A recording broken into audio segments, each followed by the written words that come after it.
ఈ తోటపల్లి బ్యారేజ్ అనేది 1,31,000 ఎకరాలు కొత్త ఆయకట్టుకు 64,000 ఎకరాల స్థిరీకరణకు ఏర్పాటు చేయడం జరిగింది అధ్యక్ష.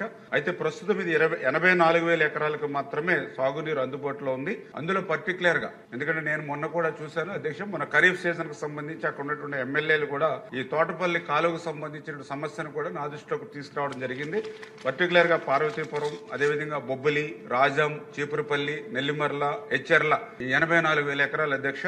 ఇది ఈ కాలువ 1,200 క్యూసిక్ల సామర్థ్యం ఉంది, కానీ ఇది 800 క్యూసిక్లు మాత్రమే నీటి ప్రవాహం ఉంది అధ్యక్ష. దానివల్ల శివారు ప్రాంతాలకి నీరు అందనటువంటి పరిస్థితి.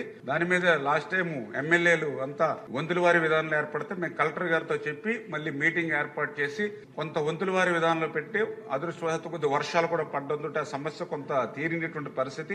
దీని మీద మేము కూడా ఆలోచన చేసి ఈ 1,200 క్యూసిక్ల నీరు 800 పోతుంది కాబట్టి దీనికి కారణం ఏంటని చూస్తే డీసెల్టేషన్. అంటే గత 5 సంవత్సరాల్లో ₹1 కూడా డీసెల్టేషన్ ఖర్చు పెట్టకపోవడం వల్ల ఈ ప్రాబ్లం వచ్చింది.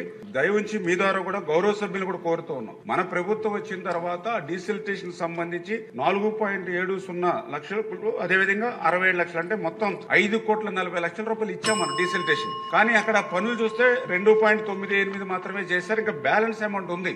గౌరవ శాసనసభ్యులు కూడా ఆ పనులు బ్యాలెన్స్ పనులు కూడా పూర్తి చేయించుకోవాలని, అక్కడ ఎవరైతే కాంట్రాక్టులు 30% లెస్ పనులు చేయట్లేదు వాళ్ళ కూడా మీద కూడా మా డిపార్ట్మెంట్ పరంగా కూడా ఒత్తిడి తీసుకురమ్మని బ్లాక్ లిస్ట్ లో పెట్టమని కూడా చెప్పడం జరిగింది అధ్యక్ష.